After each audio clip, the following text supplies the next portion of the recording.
The beast from the East, Anthony Yarde, currently holds all the keys to his career, and the next move he's going to be taking is quite an imperative one. So at the time of making this video, nothing has been announced, but the next fight that is due and has been bubbling up for quite some time now is Anthony Yarde versus Joshua Buatsi. We've probably not come this close for that fight being made ever in both of their careers. It's always been discussed, when are you guys going to fight? You're both in the domestic scene, when's it going to happen? You know, broadcasters have been different, promoters have been different. There's always been an excuse, oh, we should have a world title before we actually fight one another. Now it's closer than ever, and even though they are both on different platforms, Sky and BT Sports, or TNT Boxing, or whatever it's called now, you've got the fight close to being made. You've got the whispers that Joshua Buatsi has signed his side of the documentation. His promoter has signed it. Frank Warren, Anthony Yarde's promoter, is saying, yep, they want to fight. It's very rare where a promoter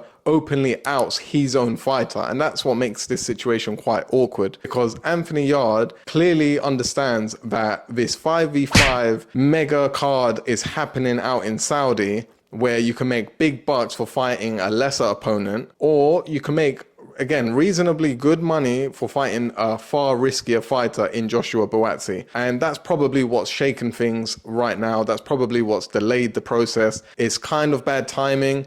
And the interesting thing for me is Frank Warren is still pushing Anthony Yarde to be fighting Joshua Buatsi on this joint card between Sky and BT. So the fact he himself wants it leads me to understand that clearly he's not considering Anthony Yarde to be part of the 5v5 against Matchroom.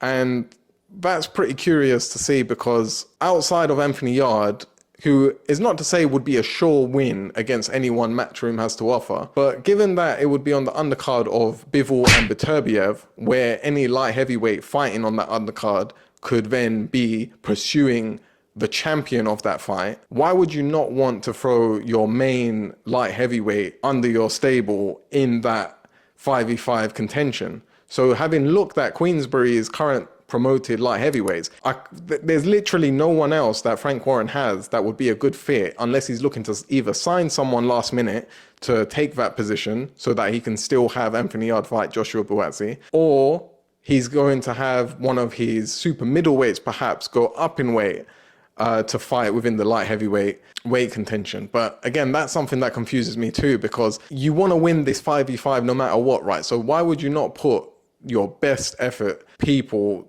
to take up the fight? Why would you only consider taking someone else out of this? So the fact that he's still looking to push Anthony Yarde to headline a show against Joshua Buatsi is great for his career, and it really should be the case as of right now. They should be doing that. But at the same time, who else has Frank Warren got that could put him in a strong position in this 5v5 to win a light heavyweight challenge? We've also gotten radio silence from Anthony Yarde and his management, and that's obviously the right decision, because the more you say, the more trouble you might get into. But I am speculating, I personally believe he's trying to explore the fact that, yo, Frank Warren, my promoter, you've got this 5v5 out in Saudi, I can win this challenge for you, because anyone that Queensbury currently has is nothing compared to my ability. Let me in on that. I'll make money. You'll win the show for light heavyweight.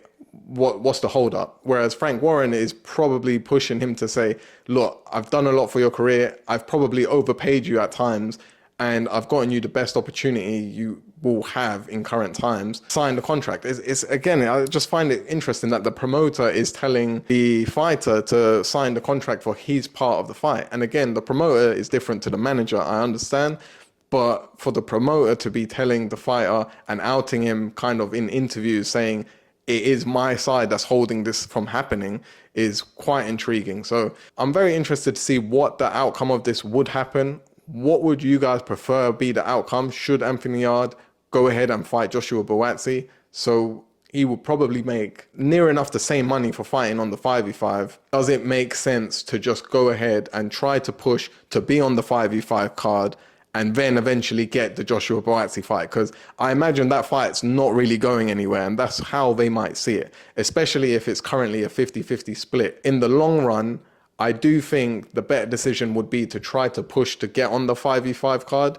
Bivol, Beterbiev fight one another, the belts get segregated, and then Joshua Buatsi and Anthony Yarde could fight for a segregated belt potentially. So there's a lot of moving pieces around this being made, a lot of intrigue around this, a lot of what could possibly happen. But from where I'm sitting, it would be in Frank Warren's own interest to have Anthony Yarde fight on the 5v5. Maybe he's trying to show face or save face by not taking him out by choice and leaving this in Anthony Yarde's management hand. Look, like, they're not signing it right now. I don't know what they're doing. Maybe he's coming out as the good guy in this by saying, nope, we came this far in the contracts, but we've suddenly decided there's a better opportunity and we've wasted Boxer's time and Joshua Buatsi's time, because that would be unfair, especially if he was to go on public record to say that, of course. So it could be a power move by Frank Warren. It could be something where they're delaying the process to confuse the matter and not get sued or end up in any kind of contractual disagreements between Sky Sports and Boxer. I'm interested to see what might happen. It's a little bit unfair on Joshua Buatsi. He's a great fighter. I think he should have stuck with Matchroom because clearly the opportunity is right there for that weight division. But whatever will be, will be. Let me know your thoughts in the comments down below. We can have a nice chit chat about things. And if you haven't subscribed already, please be sure to do so. And I will catch you on the next one.